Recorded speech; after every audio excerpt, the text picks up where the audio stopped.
June 4th, 1943, Oran, Algeria. The Mediterranean sun beat down on a sprawling enclosure of barbed wire and dust. Rows of captured German soldiers, still in their Afrika Korps uniforms stained with sweat and sand, sat on the ground waiting for orders. The air smelled of unwashed bodies and burnt rations. Flies circled lazily above discarded tin cans.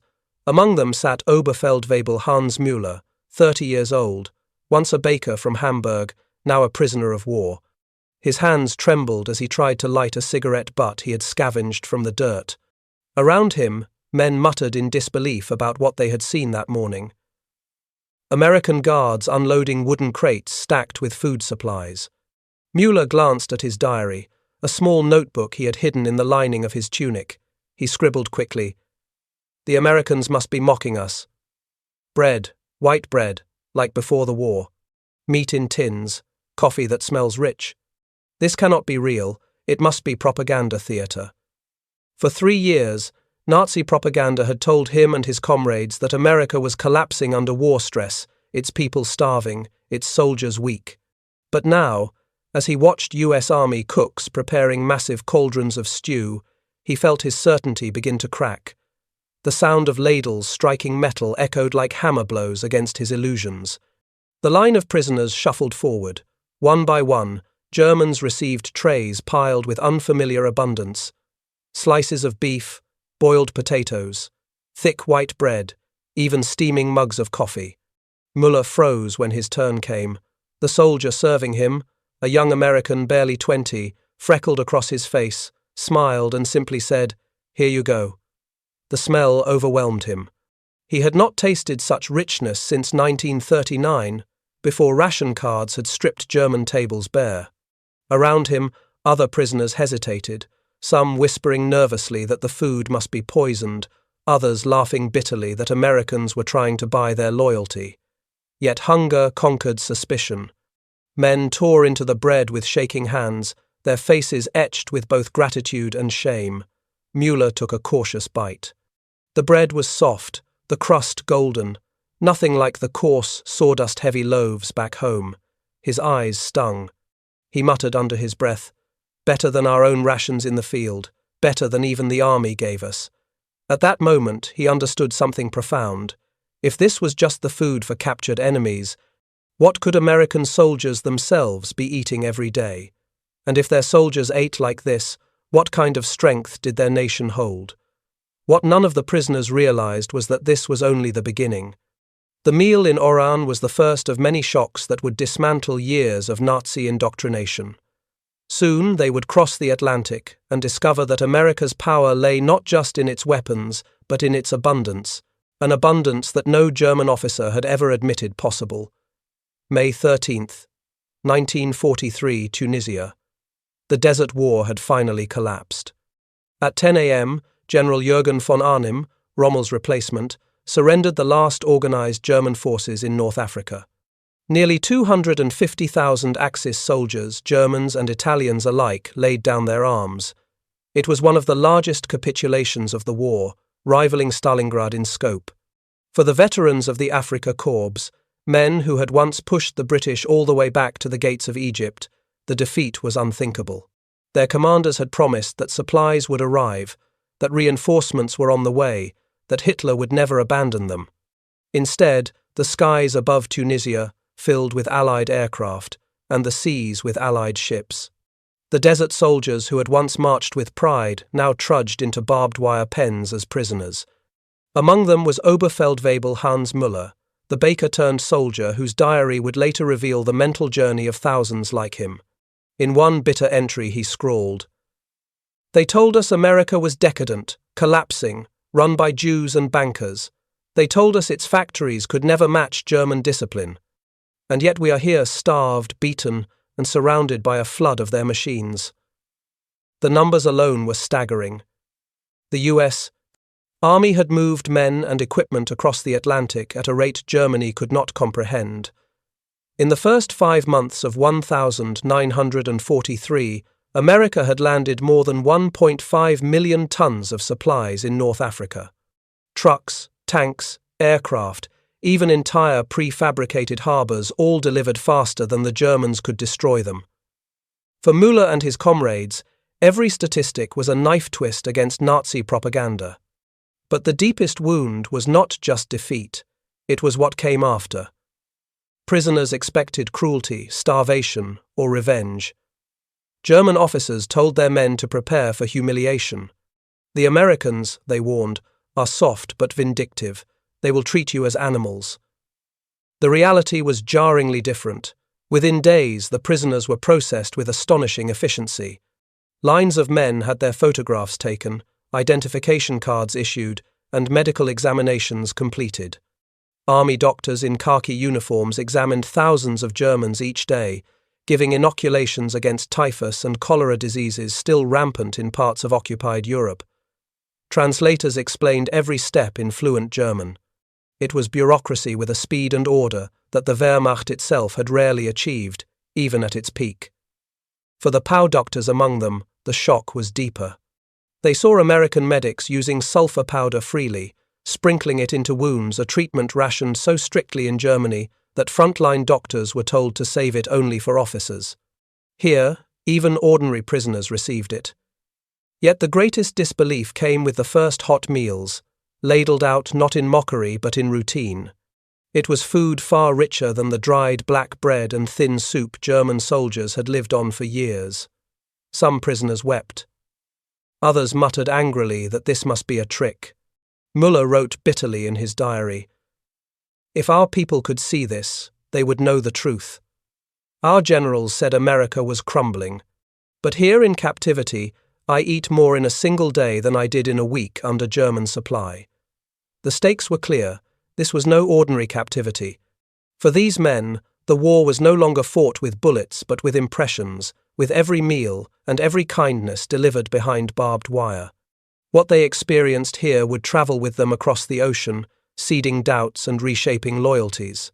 And what none of them yet knew was that this journey was only beginning.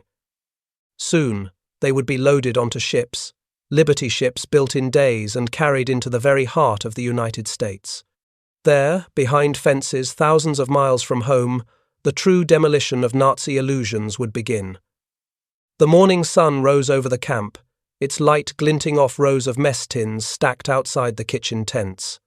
For many of the German prisoners, this would be their second full day in American custody, and the moment when disbelief turned into shock. The smell reached them first. It was unmistakable. Roasted meat sizzling on iron pans, the earthy scent of boiled potatoes, and the sharp aroma of coffee. For men who had spent the last month surviving on a crust of black bread and thin barley soup, it was almost unbearable. Some prisoners swore the Americans were doing it deliberately, trying to torment them with the smell of food. Hans Müller stood in line, diary tucked in his tunic. Around him, men whispered nervously, "It's a trick they'll feed us scraps after their dogs. They want to fatten us before hard labour." No army gives prisoners food like this. When Müller reached the front, a soldier ladled thick stew into his tin. The meat floated in gravy, rich with carrots and onions. A second soldier handed him a slice of white bread, soft and steaming, and dropped 2 sugar cubes into his coffee. Müller could only stare. That night, in his diary, he wrote, "We laughed at the idea of American abundance. Our officers told us their soldiers went hungry, that their workers lived in poverty. Yet here, as prisoners, we eat like kings compared to the field rations of the Wehrmacht." The contrast was brutal. In North Africa, German supply lines had collapsed under Allied bombing. Soldiers received dried bread that crumbled into dust, tinned horse meat stretched for weeks, and ersatz coffee made from roasted acorns. Letters home spoke of families scraping mould off loaves or boiling grass for soup. Even frontline units, supposedly, the Reich's elite, lived on starvation rations. And now, behind barbed wire, men chewed real beef, drank hot coffee, and spread butter on fresh bread. It was a humiliation deeper than battlefield defeat. The Americans were not just stronger in arms, they were stronger in stomach. Gefreiter Ernst Koch, a mechanic from Bremen, recorded in his letter home, "Mother, believe me, I eat more here as a prisoner than father does at home. White bread every day, meat often, even sweets sometimes. The Americans throw away what we would guard for a week. The shock spread like wildfire. Rumors ran through the camp that American soldiers received the same food, even better. Some whispered in awe that civilians back in the States ate as much as their army. Others refused to believe it. One officer growled bitterly, "If our men in Stalingrad had eaten like this, the city would be ours." The Americans treated it as routine.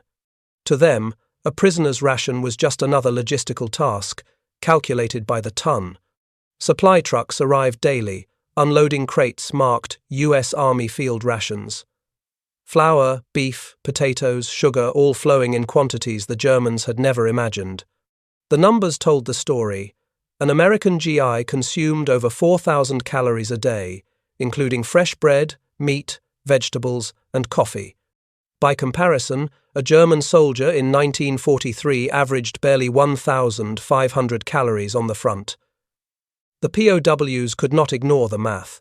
The difference was not measured in grams, it was measured in survival. Müller's disbelief grew with every bite. In another diary entry he scrawled, "If this is the food they give their enemies, what food do they give their own? If this is captivity, what must their freedom look like?" The shock was not only physical but psychological. Food was survival, dignity, and power. Every spoonful of stew mocked the propaganda that had painted America as weak, hungry, and decadent. Every slice of bread proved that the Reich's promises were lies. That evening, as the sun set over the camp, Müller sat quietly with his comrades. They ate slowly, savouring each mouthful, no longer speaking of tricks or poison. The laughter had faded into silence, broken only by the sound of chewing. No one could deny it anymore. America was feeding its prisoners better than Germany fed its own soldiers, and this was just the first shock. Ahead lay a journey across the ocean, into the very heart of the United States, where even greater revelations awaited. The prisoners were marched in columns toward the docks, their boots echoing against the wooden planks. Expecting to be herded into cattle cars or filthy holds, many braced for the worst. Instead, they stopped in front of a ship so vast it seemed impossible. Painted in grey, bristling with cranes and lifeboats, the Liberty ship loomed like a floating factory. Hans Müller stared, dumbstruck. His officers had once scoffed at American shipbuilding, insisting it was clumsy and inefficient. Now he heard guards casually mention that this very type of ship had been assembled in less than 5 days. He muttered to himself, 5 days for a ship. In Germany, 5 months would not be enough. The shock did not end at sea. After a week's voyage, the Germans expected rough treatment in freight wagons. Instead, waiting at Norfolk were rows of gleaming Pullman coaches, their windows shining in the summer Sunday. Prisoners stepped aboard cautiously and found padded seats, overhead lights, and even dining service. Some men rubbed their hands along the fabric, whispering that not even officers in Germany travelled so comfortably. Müller recorded in his diary, "Not cattle cars, not freight wagons, but real passenger trains. Even in defeat, we ride as if we were guests, not captives." Efficiency defined every moment. At each stop, American clerks stamped identification cards, medical officers lined men for examinations, and translators gave clear instructions in German. Within hours, thousands of prisoners had been processed and transported across states, a scale of orderliness the Wehrmacht had never achieved, even during its greatest triumphs. The comparison was impossible to ignore. In Germany, wounded soldiers often languished on overcrowded trains, waiting days for transfer. Supplies routinely vanished in bureaucratic chaos. Yet here, enemy prisoners were moved with clockwork precision, every man accounted for, every form completed. The murmurs spread quickly. If this is how they treat us, how do they treat their own? For many, the realization struck harder than any battlefield defeat. The Allies' power was not just in weapons, but in organization. America's strength was a machine that never stumbled. And for Müller, the true shock was dawning. If the journey itself felt like privilege, what awaited inside America's heartland? Fluorescent lamps hissed above white tile. The air carried carbolic and boiled linen. Metal instrument trays clicked in a rhythm that felt more factory than field ward. Down the central aisle, beds ran in clean geometry crisp sheets, labelled charts, glass thermometers standing like tiny flagpoles in porcelain cups. Stabsast Dr. Friedrich Bauer paused at the threshold, hands still at his sides. In North Africa he had packed wounds with stale gauze and hope. Here, a nurse pushed a cart past him stacked with sulphur tins, sterile dressings, and he blinked penicillin vials lined like soldiers, each tagged by hour and lot number. He murmured, not to anyone in particular, "Bei uns war es gericht, here it is routine." An American in khaki stepped forward, round glasses, sleeves rolled. Major Robert Ellison. Camp surgeon. "Dr. Bauer," he said, offering a glove. "Not a prisoner, not a number. Doctor." He guided him to a table where an appendectomy tray waited under a blue cloth, clamps nested like silver vertebrae. The anaesthetist checked an ether cone. A nurse scribbled dosages in a hand so neat it looked engraved. Bauer's own hands remembered the weight of scarcity. In Tunisia he had rationed sulphur to officers, begged for clean water, stitched by lantern light that smoked the tent canvas. Now an orderly fed crisp linens into a sterilizer that exhaled pure, invisible breath. On the wall a radiograph glowed the clean white oval of a rib cage, a bright foreign body lodged beside the 8th rib. He stepped closer, felt the old shame of guesswork lift from his chest. So this is how certainty looks, he thought. Patients were not just Germans. A guard with a sprained wrist, an Italian with a hernia, one of Bauer's own men febrile from a suppurating leg wound. Ellison tapped the chart. Debridement, irrigation, sulphur. If counts don't fall, we'll go to penicillin. He said it was like a timetable, not a miracle. Method. That night Bauer wrote in his notebook, a line angled by the bunk's thin light. They used the new drug without ceremony. Not once for a show. Even for a private with a dirty wound. We saved lives today because they refused to treat us as enemies first. Across the corridor, Unteroffizier Emil Vogel, a medic, learned the choreography of clean. He watched a circulating nurse count instruments twice, once on the tray, once before closing. He watched an orderly wheel, a portable X-ray between beds to check a fracture set. Not days later, not never. He watched waste handled like a ritual that kept chaos outside the door. In his letter home he confessed, "We thought their strength was money. It is a procedure." Numbers crept in, not as boasts but as habits. 2 wards, dozens of beds turned over with a clock's indifference. Dressings changed on schedule, not when someone remembered. Temperatures logged at 0600, 1400, 2200. A tray nurse lifted a penicillin syringe and flicked the barrel. A calendar on the wall carried a penciled ladder of upcoming cases. Somewhere, a steam autoclave sighed like a contented beast. During rounds, an American intern asked Bauer, "Careful German. Ihre Meinung. Your opinion." They pored over a chest film together, leaning shoulder to shoulder into the light. Bauer traced the opacity with his gloved finger. "Post-traumatic," he said. The intern nodded, jotting Bauer's note into the American chart. Recognition did more than food had done. It touched whatever of the man remained beneath the uniform and dust. Not all shocks were bright. A prisoner in the corner bed stared at the ceiling, eyes dry, hands clenched under the blanket. He had tried to open his wrists with a mess tin's jagged edge. In the Wehrmacht, Bauer knew that earned a guard and a penalty. Here, a quiet woman in a dark cardigan pulled a chair beside him each afternoon. She was introduced only as Mrs. Carter. Camp welfare. She spoke softly about sleep, fear, shame, and tomorrow. No file note made a sound of it, but in the following days the man ate, then asked for a book. By week's end, Bauer had stood at 3 tables, signed 2 charts, taught 1 suture technique, and learned 5. He caught himself correcting a German orderly. "No, count the sponges out loud." When he realized he had said it in English, he laughed once, helplessly. That evening, Ellison leaned against the ward doorframe, coffee cooling in his hand. "You know," he told Bauer, "war ends, scars stay. We try to leave the right kind." Bauer nodded, thinking of tents full of smoke and guesses, of boys who had died because hope was not a method. He looked at the row of penicillin vials, at the calm pulse of the radiograph lamp, at a chart where his own note had been written in a foreign, generous hand.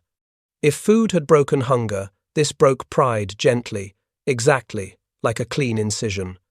And outside the ward, another shock waited not in steel or glass or drugs, but in a single word spoken in a corridor when a guard stepped aside and said, without irony, "After you, Doctor." The morning sun fell in angled shafts across the wooden floor of the camp hospital office. Files lay in neat rows, stamped in English and German, stacked with precision Bauer had never seen in the field. A guard knocked once and stepped aside. "Dr. Bauer?" "The major is waiting." The word still felt strange in his ears. "Doctor. Not Gefangener, not Nummer, Doctor." Inside, Major Robert Ellison sat across a wide desk, cluttered, not with weapons but case reports. He rose, extended a hand, and motioned toward a chair. "We'd like you to assist on a case," he said simply, as though inviting a colleague, not a prisoner. On the blotter lay X-rays of a fractured femur, cleanly taken from 3 angles. Bauer's trained eye traced the splintered lines of bone. Without thinking, he reached for a pencil, sketching a possible fixation. When he glanced up, Ellison was watching not with suspicion, but respect. Later, during rounds, Bauer noticed something more astonishing than equipment. Americans addressed him by title. "Dr. Bauer," a nurse called, holding up a chart. "Could you translate this man's history?" Another medic added, "Doctor, your opinion." The casual repetition cut deeper than any ration or drug. Recognition, offered without ceremony. Unteroffizier Emil Vogel, once dismissed as a mere stretcher-bearer in Germany, found himself shadowing American nurses. They showed him sterile techniques step by step. Every gauze counted twice, every needle logged, every patient charted. In the Wehrmacht, he had been ordered, never taught. He wrote in his letter home, "For the first time I felt not like a servant, but like a student." The shock rippled beyond medicine. At Camp Herne, visiting clergymen spoke German, addressing prisoners as men, not enemies. Local volunteers organized choirs, teaching carols in both languages. A Red Cross inspector recorded the observation. Prisoners exhibit astonishment at being consulted in camp councils. Many express disbelief that guards solicit their suggestions. Even the guards seemed uneasy with the hierarchy collapsing. Sergeant Thomas Carter joked as he escorted a group to lectures. "Careful, gentlemen, you'll be running this place before long." The Germans laughed, but uneasily. That word gentleman had never been theirs in captivity. One afternoon, Bauer paused outside the camp library. Inside, rows of German and English books waited, freely lent. A poster on the wall read, "Education, your right under the Geneva Convention." It stunned him more than the penicillin had. A right. Not permission, not charity. Right. By winter 1943, reports from intelligence officers noted a shift. Camp newspapers reflected growing receptivity among prisoners. Fanatics were quiet, moderates curious, skeptics unsettled. Ellison summed it up in one note. "Respect is our sharpest instrument. It cuts deeper than propaganda ever could." What the Germans did not yet know was that the next shock would not come from words or manners, but from food itself, ice cream, Coca-Cola, and waste so vast it seemed a weapon of war. The mess hall smelled of roasted meat and sweet vanilla. Long tables stretched beneath buzzing lights, trays stacked neatly at one end. Gefreiter Paul Fischer, who had counted every gram of his rations in Africa, hesitated at the sight. Pyramids of bread rolls, bowls of butter, pitchers of cold milk beaded with condensation. "Take as much as you want," the cook said. Fisher reached for one roll, then froze as another prisoner loaded 3 onto his tray. No guard stopped him. No officer barked. It was permitted. At the far table, enamel bowls were set with something impossible, a pale mound already softening at the edges. "Ice cream," whispered Otto Krebs, who had once been a hotel chef in Munich.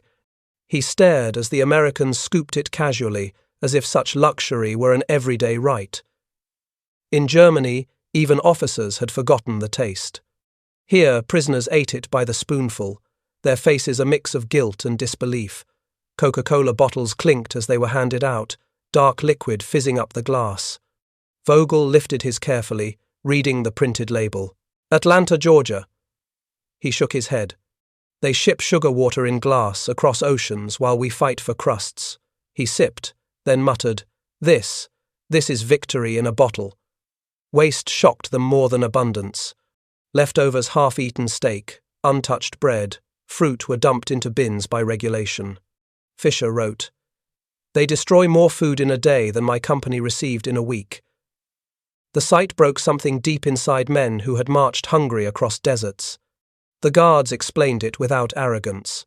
American farms produced too much. Food was discarded not from cruelty, but because supply simply exceeded demand. To the Germans, raised in ration books and propaganda about starvation, this was incomprehensible. An intelligence officer noted the change. "They no longer mock our statistics. Every discarded crust is proof." The shock was not just taste, it was ideology undone by sweetness, cold milk, and waste without consequence. Yet greater astonishment still waited. Beyond food, beyond comfort, they would confront a machine so vast it dwarfed armies. America's industrial power, measured not in meals but in steel, ships, and planes beyond counting. At Norfolk, the horizon itself seemed to move. Cranes swung like clockwork, lifting cargo the weight of locomotives, dropping it into cavernous holds. Johann Weber, once a factory worker in the Ruhr, counted 47 ships in port, more than Hamburg could handle in a week. Each was a Liberty ship, mass-produced in American yards at a speed that defied belief. The guards spoke of one vessel, the SS Robert E. Peary, launched in just 4 days. 4 days to build what took German yards half a year. Weber scoffed at first, then fell silent as he read the painted name across a hull steaming out to sea. The prisoners learned that these ships, 2,710 inches all, carried men, machines, and grain across oceans as casually as carts moved hay in Bavaria. 3 a day at peak, an American sergeant remarked, as if describing bread rolls, not steel giants. Further inland, trains rumbled past Ford's Willow Run plant. Windows revealed lines of fuselages gleaming under floodlights. Guards explained, 1 B-24 bomber every 60, 3 minutes. Oberleutnant Erich Hoffmann, a chemist from IG Farben, stared in disbelief. He whispered, "This single factory builds more planes in a month than we can in a year." For men raised on Nazi speeches of German superiority, the contrast was unbearable. Here was industry scaled to infinity, powered by electricity and manpower beyond imagination. As Weber wrote in his diary, "In the Reich, we built weapons with sweat and scarcity. In America, they assemble victory like an endless production line." What awaited them next would not be measured in steel or ships, but in the collapse of every propaganda lie they had ever believed. Night after night, as trains rolled deeper into America, the prisoners whispered to each other. They remembered the promises of Nazi speeches that America was weak, divided, a mongrel nation incapable of discipline. Yet every sight outside the carriage windows said otherwise. Lieutenant Hermann Gutz, son of a Hamburg party official, wrote bitterly, "We were told the Americans were decadent, yet even their workers wear boots finer than an officer's issue in Germany." The contradictions multiplied. Propaganda had sworn that American factories ran on chaos, that strikes crippled production. Yet the POWs saw shift whistles, precise timetables, assembly lines moving with metronomic rhythm. They had been assured that American farms were backward, primitive compared to German scientific agriculture. But in Kansas, a single harvester devoured fields larger than entire German provinces. To the POWs, it seemed sorcery, but it was only machinery, multiplied 1,000 times. Even racial propaganda cracked apart. In factories, they saw black and white workers side by side, women welding steel, teenagers operating cranes, not chaos but productivity. The silence in the rail cars was heavier than chains. For men raised to believe in German supremacy, the truth burned more than defeat on the battlefield. Every mile destroyed another illusion. One POW summed it best. We were not captives of the Americans, we were captives of lies. And the bars bent with every factory we passed, every meal we ate, every light that glowed in this endless country. The collapse had begun. December 24th, 1943. Camp Hearn, Texas. Snow dusted the wooden barracks, while inside, prisoners of war huddled around potbelly stoves expecting another cold, empty evening. Instead, a sound drifted through the night voices, soft at first, then rising, a choir singing in German. The POWs pressed against the frosted windows. Across the wire, the Hearn Methodist Church choir stood bundled in coats, lanterns glowing at their feet. They sang, "Still Nacht," silent night in flawless German. Some prisoners wept silently, unable to reconcile this moment. Enemies, whose sons were fighting their brothers at the front, had come only to sing them peace. Packages followed. 500,000 Christmas parcels, donated by American families, churches, and civic groups, arrived in camps across the country. Each box contained cigarettes, chocolate, soap, even board games. One prisoner wrote home, "We have received more at Christmas from our enemies than from our own government in 4 years of war." The shock was not in the gifts themselves, but in the spirit behind them. In Germany, kindness toward enemies was unthinkable. Here, Boy Scouts delivered handmade Christmas cards. Women from Hearn baked cookies and cakes, sending them behind barbed wire. Oberleutnant Walter Müller, whose brother had died in Hamburg under Allied bombs, admitted in his diary, "They know we are their enemies, yet they give us what little children would receive from their mothers. What kind of people fight with such humanity? Only those secure in their victory." The feast shattered the last remnants of certainty. Turkey, ham, mashed potatoes, pies, ice cream served to men who weeks earlier had tried to kill their sons. POW Hans Albrecht recalled, "We ate until we could not move. Not even German generals dined so richly. And this was not propaganda. This was their normal Christmas." For many, this moment was more devastating than Liberty ships or bombers. Technology explained power. But compassion, freely given to enemies, that was something no propaganda had prepared them to face. It was here, among hymns, cookies, and the glow of lanterns, that the Nazi myth finally cracked open. By early 1944, barbed wire no longer confined only bodies, it began reshaping minds. Inside the camps, chalk dust rose from blackboards, German hands holding pencils instead of rifles. The U.S. Army had launched something extraordinary, educational programs for enemy prisoners. Over 40,000 POWs enrolled. They studied English, mathematics, American history, even economics.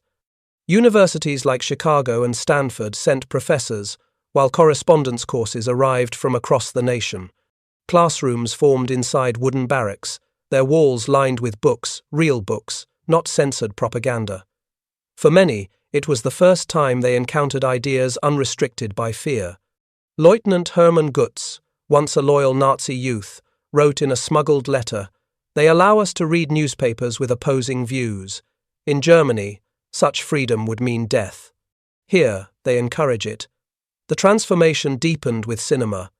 Camps screened Hollywood films Gone with the Wind, The Grapes of Wrath. German prisoners sat in stunned silence as they watched Americans confront their own failures openly. They criticized themselves in front of enemies, Gutz noted. And this honesty makes them stronger, not weaker. Science, too, became a weapon of persuasion. "Doctor, Wilhelm von Braun, a physicist conscripted from the Kaiser Wilhelm Institute, attended lectures on atomic research. He later confessed, "The Americans shared knowledge freely, even with their enemies. They were years ahead, and yet treated us as colleagues, not captives." These experiences demolished the intellectual scaffolding of Nazism. Prisoners who once swore loyalty to Hitler now debated democracy in their camp newspapers.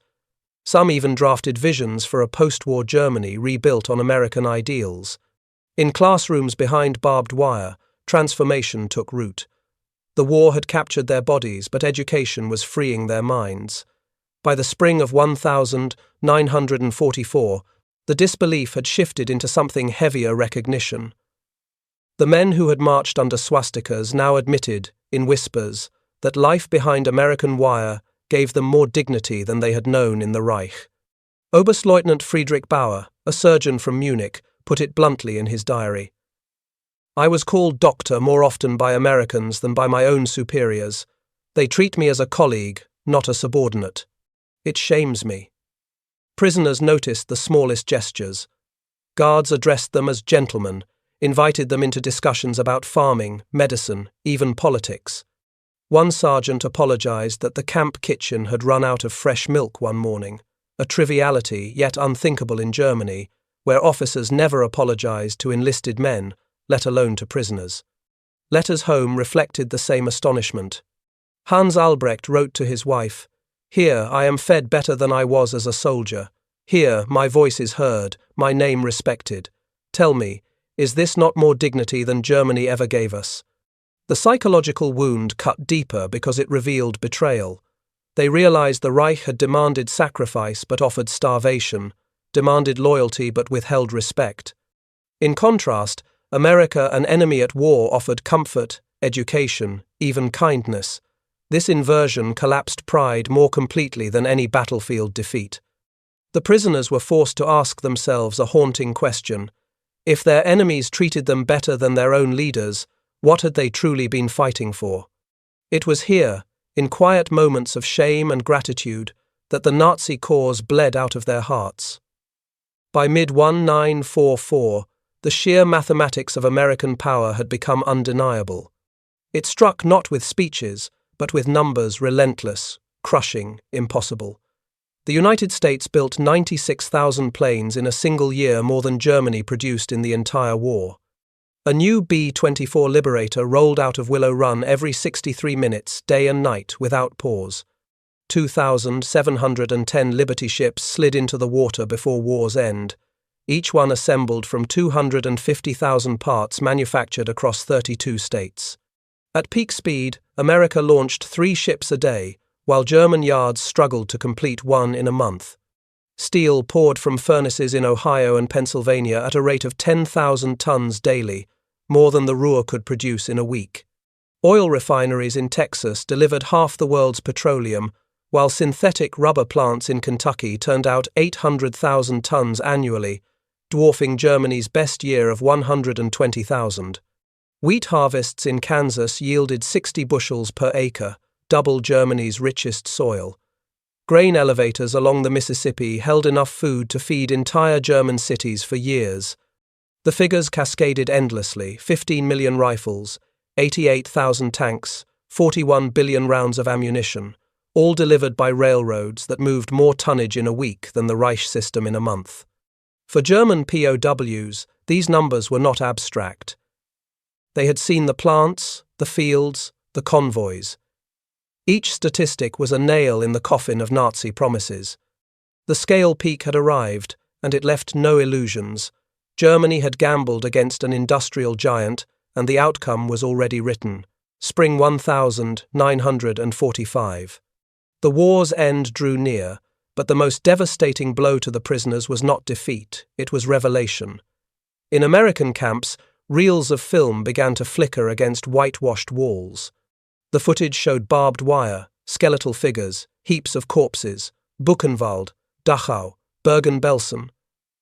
At first, the Germans shouted, "Lies! Propaganda!" Some covered their eyes. Others stormed out in denial. but the evidence mounted eyewitness testimony from American soldiers, Red Cross reports, and finally, letters from home confirming the horrors. The silence that followed was heavier than any chain. Oberleutnant Walter Schmidt wrote, "We thought we were warriors for civilization. We learned we were tools of criminals. We believed we were bringing culture. We discovered we were the barbarians." For men who had clung to pride in German honor, the revelation was unbearable. Their homeland was not merely defeated, it stood condemned. Dr. Friedrich Bauer recalled standing in the mess hall after one such film. No one touched their meal. The abundance of food, once a shocking joy, now seemed grotesque when measured against images of children starved in camps. The moral collapse was complete. What bombs and tanks could not achieve, truth accomplished in an instant. From that moment, the swastika was no longer a banner of pride. It was a mark of shame burned into memory forever. May 1945. The war was over, but for the German prisoners in America, captivity had become something else, entirely a classroom, a mirror, and ultimately, a rebirth.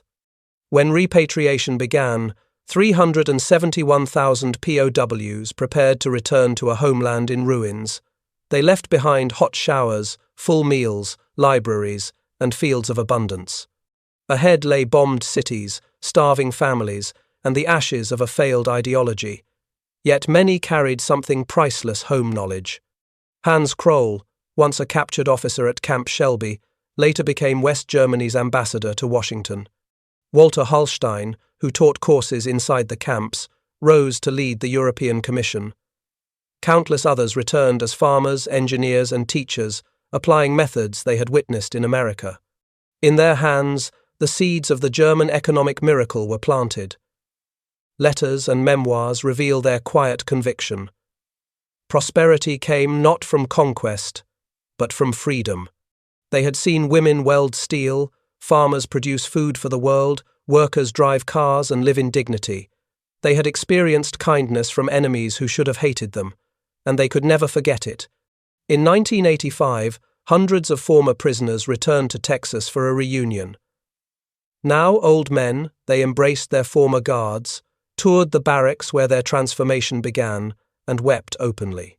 One, Hermann Gutz, captured in Tunisia 4 decades earlier, summed it up simply, "We came as Nazis, we left as Democrats.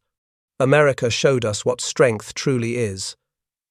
The trains that had once carried warriors of the Third Reich home now carried witnesses to democracy's triumph. Their legacy was not just Germany's recovery, but proof that even in war, humanity can plant the seeds of peace. The story of the German prisoners of war in America is not just about captivity. It is about revelation, about men who walked into camps as enemies and walked out as witnesses to a different world. They came from a nation built on scarcity, fear, and obedience, and discovered a society overflowing with abundance, dignity, and freedom. It was not propaganda that changed them. It was every warm meal, every electric light, every open library, every act of kindness that could never have been faked. It was the quiet confidence of a democracy that had no need to shout its strength, it simply lived it. And in the end, that became America's greatest victory. Not the battles fought in deserts or cities, not the tanks or planes, but the transformation of enemy minds.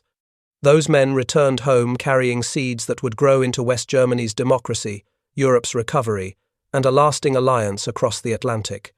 History reminds us that the most powerful weapons are not always built of steel and fire. Sometimes they are built of dignity, of freedom, of example. If this hidden chapter of World War II moved you, if you want to keep uncovering the stories that textbooks leave behind, then now is the moment. Subscribe, so you never miss the next untold story. Because history is not just about what happened, it's about what it still has to teach us today.